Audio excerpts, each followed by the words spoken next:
Mapagpalang araw po ng Sabado, petsa 5 ng July. Ito po ang inyong kaibigan kay Jesus, Brother Manny Bautista. Minsan pa, tayo po ay nagbabahagi ng Ebanghelyo na nakasulat po sa Bible, sa Gideon International Bible. Alam nyo yung pagdalaw sa mga tao, napakahalaga. Maging sa Biblia man sila Jesus at ang mga halagad, pumupunta sila sa mga bahay-bahay. Kaya, nung pa pala ginagawa ng mga ang pangangaral sa bahay-bahay po. At nung ang Panginoong Yesus na makita sa langit, ganun pa rin ang mga naiwan ng mga apostol, araw-araw din ang ginagawa sa mga tahanan. Kaya yung pangangaral para sa tahanan, hindi na po bago yan. Noon pala, ginagawa na nila yan. Napaka-importante kasi ng pangangaral sa loob ng tahanan. Alam niyo po bakit mahalaga?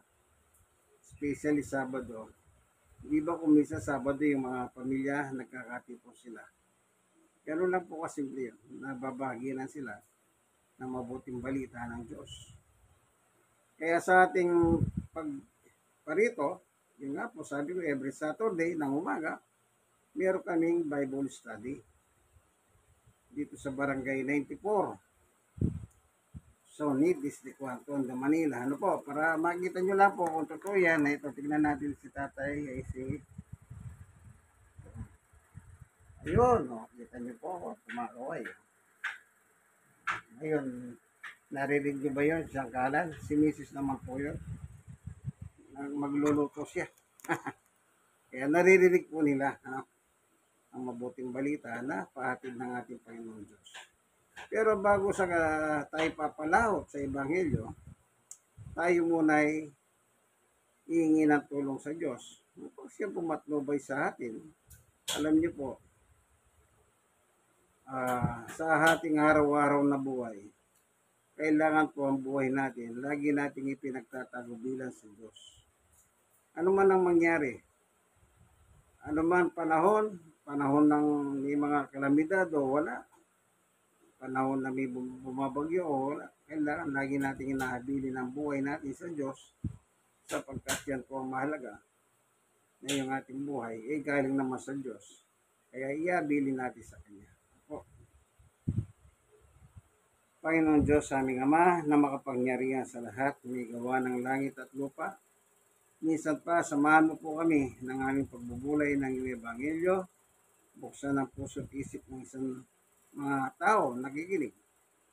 Upang sa ganon, kami po lahat ay matuto kayo sa iyong purot araw. Salamat po sa ngalan ni Jesus. Amen.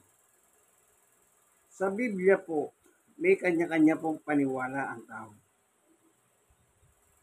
May kanya-kanyang paniwala ang tao pagdating po sa reliyon. Kaya kung minsan po reliyon kontra reliyon, nagpapatayan po sila dahil sa kanilang reliyon. Marami pong ganyan. Maraming ganyan. Dahil lang sa reliyon, pumapatay sila ng tao. Hindi po dapat yun kasi unang-unang utos ng Diyos, huwag kang papatay. Dahil lang sa reliyon mo, papatay ka. Hindi nilalabanan mo na ang Diyos. Tignan natin yung sinabi ni Jesus. Dito sa 1:16:1.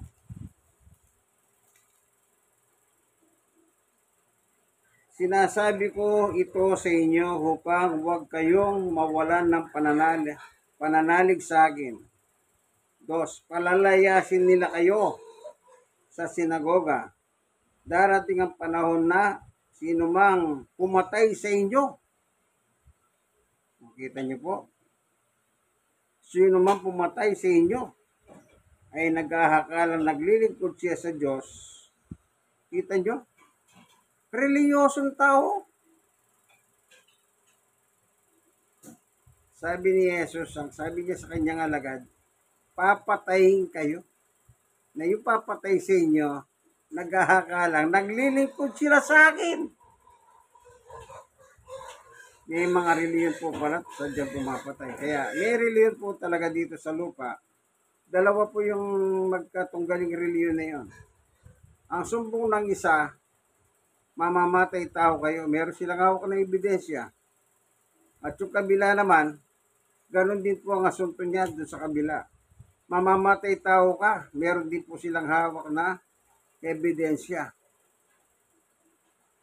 Kita nyo po, nag-akusa sa isa't isa na pumapatay sila ng kanilang kapwa-tao. Hindi nila kasama sa reliyon, pinapatay nila.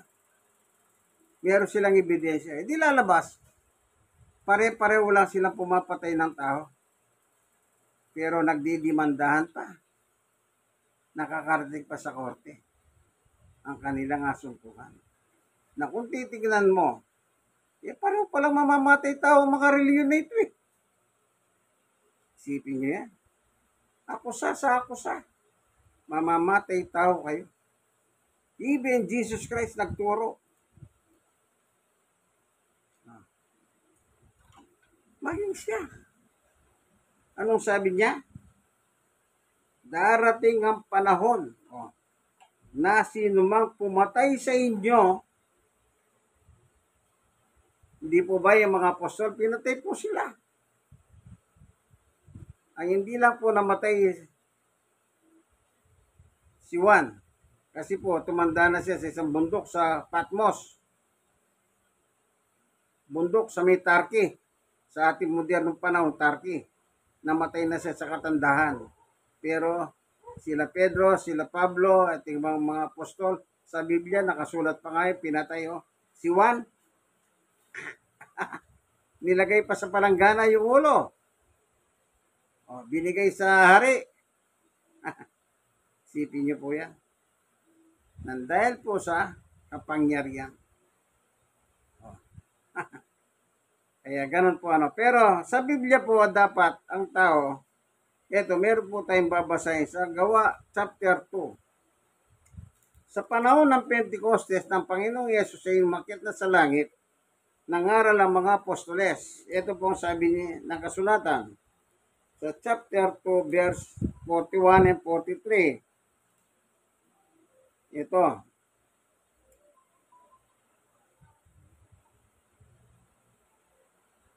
Dito natin simulan po. Sa verse 36 natin simulan. Medyo mababa, no? Gawa 2:36. Kaya't dapat malaman ng buong Israel na itong si Jesus na ipinako ninyo sa krus. Ipinako. Crucified. Siya ang ginawa ng Diyos na Panginoon at Kristo. 37. Nabagabag ang kanilang kalooban nang marinig ito, yung mga Israelita, at tinanong nila si Pedro at ang mga apostol, mga kapatid, ano dapat namin gawin?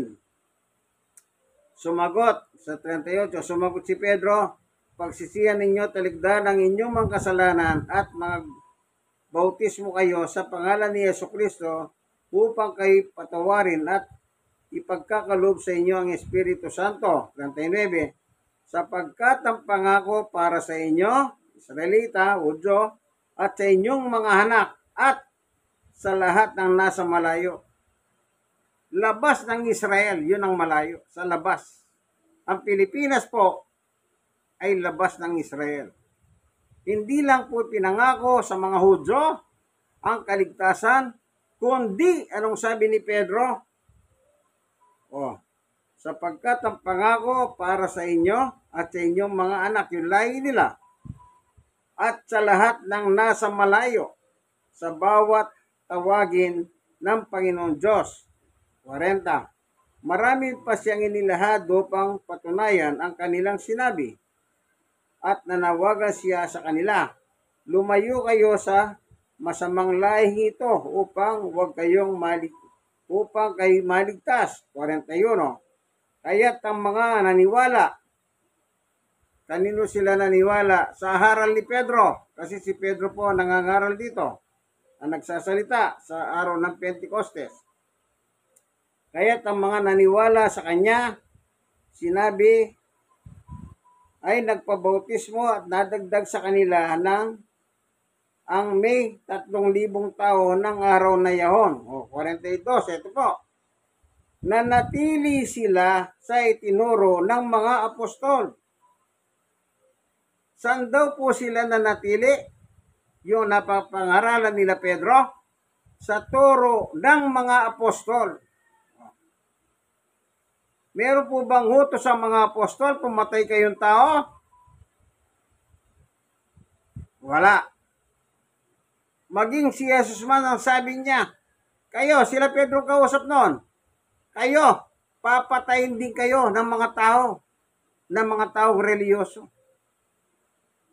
Kumbaga, bago dumating yung gano'n na kamatayan nila, ay pinagpauhunan na ni Jesus. Kaya sabi ko nga po sa inyo, si Juan lang ang hindi namatay. Tumanda siya sa bundok ng Patmos, sa may Turkey. Yun po yung panahon natin, Turkey ngayon. Doon po siya namatay. Tumanda siya sa loob ng kuweba. Pero the rest, pinagpapatay po sila. Pinupugutan ng ulo. Kita niyo po. Isa kasi si Jesus nga eh. Anong ginawa nila? O napanood niyo ba yung Passion of Christ? Yun po, ango talaga, ni-research nila yung Biblia. Doon po nila kinuha lahat yung pelikulang Passion of Christ, yung pagpapahirap kay Kristo, na ginampanan po ni Mel Gibson. O, kita niyo po yan. Ganon po kalupit ang gobyerno noon. Mga tao reliyoso po yan. O, yung nagpapatay kay Jesus, taong reliyoso din po yan, mga eskriba, pariseo, mga kapwa niya, kababayan niya, mga Hudyo, na hindi po nila matanggap si Jesus ay tagapagligtas. Kaya nagalit sila kay Jesus. Sinasabi mong ikaw anak ng Diyos, samantalang ayan, tao ka, karpintero ka, ay kasama mo tatay mo, karpintero, si Jose. Tapos sasabihin mo anak ka ng Diyos. Kasi sa kanila po, paniwala noon. Sa panahon nila, pag sinabing anak ako ng Diyos, Diyos ako. Eh si Jesus po, anak ng Diyos, di natural Diyos, yun po hindi nila matanggap. Kasi nga po, nakita nila, lumaki sa piling ni Maria. Ipinanganak ni Maria. Lumaki sa pagiging karpintero ni Jose. Alwage ang nakalagay sa mga Biblia. Malalim na Tagalog yun, alwage. Pero sa English, carpenter. Sa Tagalog, karpintero. Salitang Kapampangan, alwage. Yan. Kaya doon sila nagalit kay Jesus. Kaya pinatay nila si Jesus sa ibabaw ng krus. Kita niyo po ano bang ginawa? Sinibat. Di ba? Yung kapitan ng sundalo, sinibat pa sa tagiliran. Nakapako na sa krus, sinibat pa. Kasi ang inakala nila, hindi pa siya patay. Kaya nakapakong dalawa sa kanyang left hand side. Yun ang buhay talaga, ba nakapako, hindi pa namamatay. Ang ginawa nila, pinagpapalo yung mga tuhod, yung buto. Kaya madali sila namatay. Pero si Jesus po, hindi na nila pinakpok ng sapa kasi nga po patay na. Kita nyo? Sinibat pa. Ganong kalupit. Mga taong reliyoso ito. Sila po yung eskriba, pariseo ng Biblia. Sila po yung matatalino sa kanilang panahon. Sila po yung nagpapaliwanag ng kasulatan. Sila yung nagsasalin ng kasulatan. Hindi ba matalino yon? At yung kanilang sulat binabasa sa mga templo araw-araw. Kanya lang, mamamatay tao po sila. Maging dito po sa ating bansa. O, naalala ko nung araw, doon sa Mindanao. Napanood ko sa balita yun eh. Ano sabi ng tao? Ano po dapat namin gawin? Sabi doon sa mga Muslim. Sabi niya, sundin ninyo yung Islam. Tapos magulat ka sa mga rebelding Islam. Pumapatay sila ng tao. Kaya yun po ang naitatanong ko sa mga Muslim na kababayan natin. Sabi ko nga po sa kaibigan ko, si Amintaw, kaibigan ka ako, bakit ganon? Mga Muslim doon sa Mindanao, pumapatay sila ng tao, kako. Napanood ko sa telebisyon, kako. Hindi naman pwedeng hindi na Pinapalabas sa national news Maging sa abroad po, napapalabas. Alam niyo ano sagot sa akin ni Amintaw? Hindi totoong Muslim yun, sabi niya. Ano yun, kako? Mga Muslim-Musliman yun. Kita niyo po. Sabi Muslim-Musliman. Parang totoong baril, merong baril-barilan. Parang gano'n, ano? Kung may tunay na baril, merong baril-barilan, yung toy gun o laruan. Kaya sabi ni Jesus sa mga kina Pedro, ipapatay sa inyo, pero ang sasabihin nila, naglilingkod kami sa Diyos. Ginawa pa ng rason ng Diyos. Papatay kang tao dahil sa reliyon mo. Sabi ng Diyos, huwag kayong papatay. Nakalagay sa pungutos yun. Huwag kayong papatay. Anong nakalagay sa Biblia? Mahalin nyo kapwa ninyo. Yan bang pagmamahal? Papatay mo yung kapwa mo. Pero naturingan po, yung sinabi kong dalawang reliyon na yon. Pareho ng patay yung kanilang founder. Pero nung araw po, digdigan talaga sila sa debate. Hanggang nakarating po sila sa hukuman. Nagdimandahan tungkol sa pagpatay ng bawat isa sa kanila. Alam niyo saan nila sinasabi?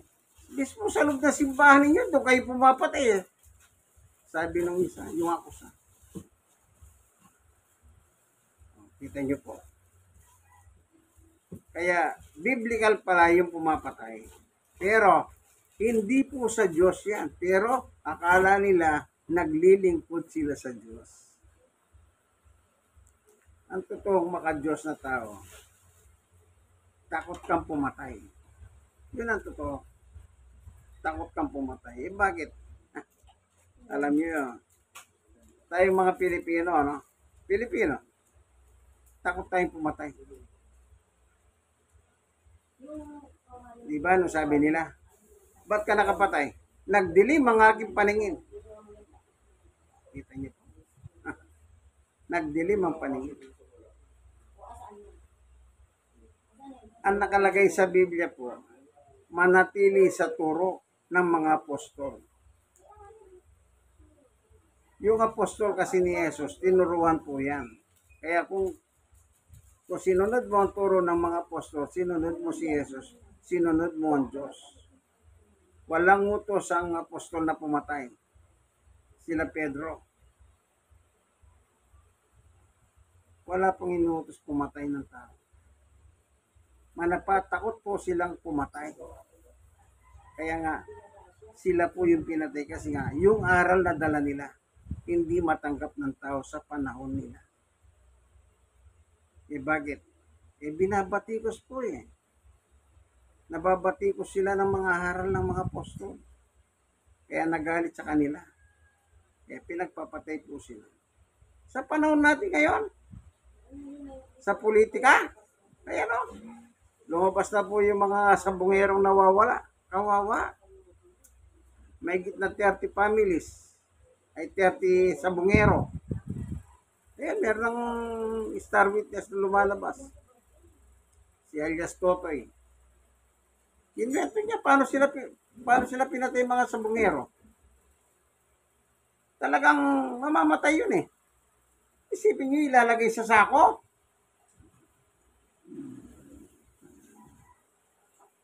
Yung sako, lalagyan daw nilang buhangin. Then yung tao, ilalagay sa loob ng sako. Then iulog sa dagat. Mamamatay ka talaga kasi nasa loob ka ng sako Tapos may buhangin yung sako. Natural, mabigat yun. Hindi ka lulutang.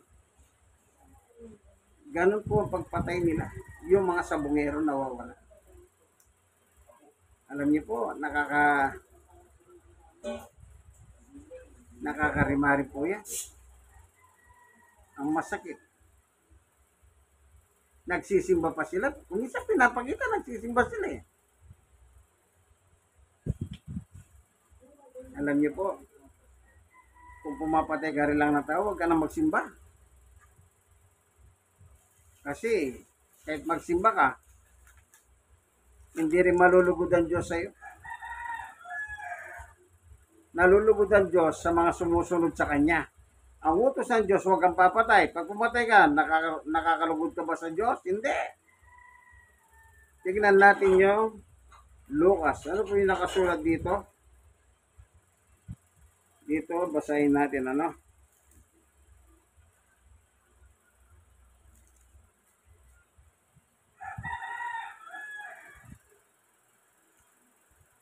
Ito.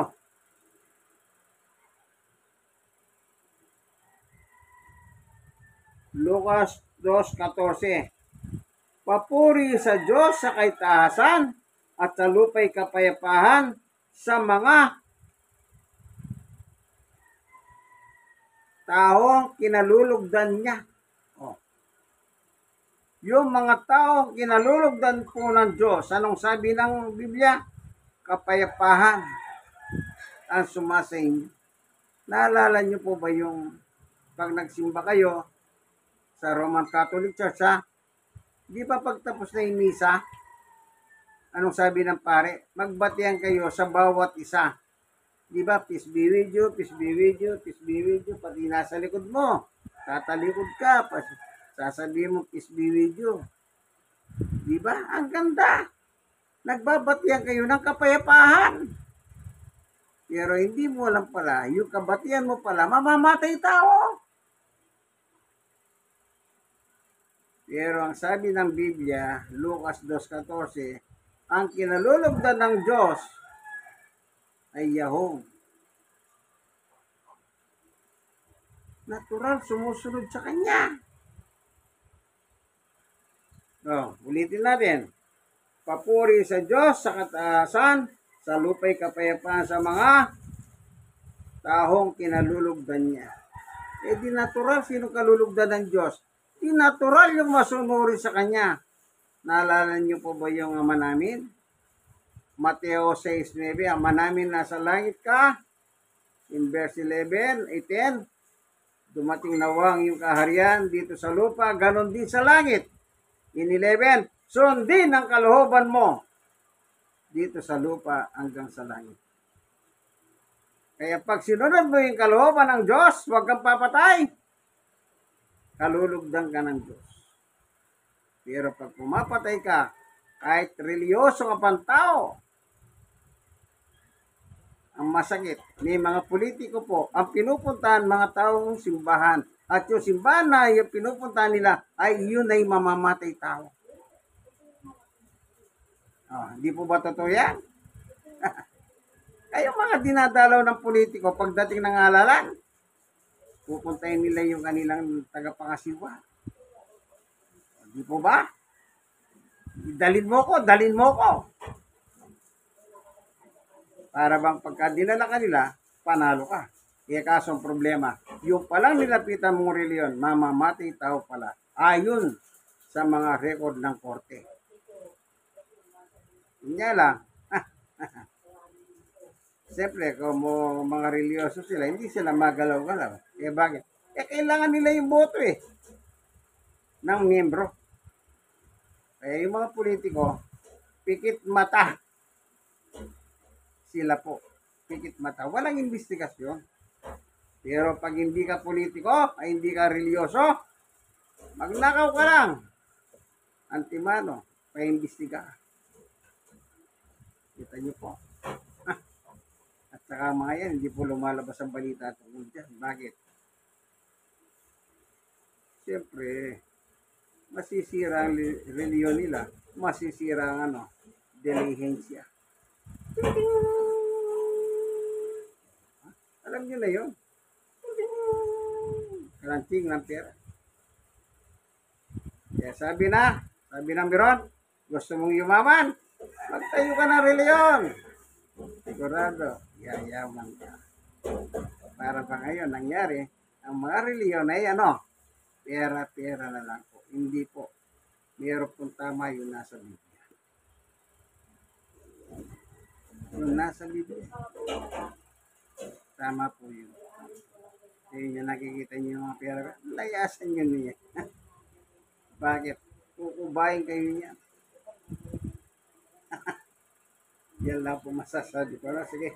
Salamat po, Panginoon Diyos, sa katotohanan na reveal mo sa amin na yung inalulugdan mo pong mga tao, yan pong sumusunod sa iyong kalooban. Salamat po, meron kang ganitong aral na kami pong mga tao na liliwanagan ang aming kaisipan.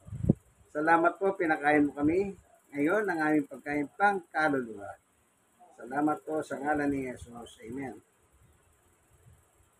Kaibigan, like and share, and share and share. Share nyo po, share nyo naman sa iba. Ganun lang po ang ibig ko sabihin. Kayo mga na-share and share nyo po, i-share nyo sa iba. Ano po? Marinig nyo, maging kamay kayo ng Diyos sa pagsishare. Alam nyo po sa social media, Facebook, TikTok, YouTube, nagsishare ka lang, kumikita ka, sabi nila. Pero anong kinikita mo? Pera. Saan mo dadalhin yun? Di wala rin. Di man madadala sa langit yun. Pero pag nag-share ka, nasalita ng Diyos, may mapapala ka. Bakit ano? Blessing sa Diyos naman. Masigit pa sa pera. Pagpapala mula sa Diyos. Amen? Amen. God is good. All the time. Ito po inyong kaibigan Jesus, Brother Manny Bautista. Andito po tayo sa Barangay 94, Sunil District 1, Tondo, Manila. God bless us all. Bye.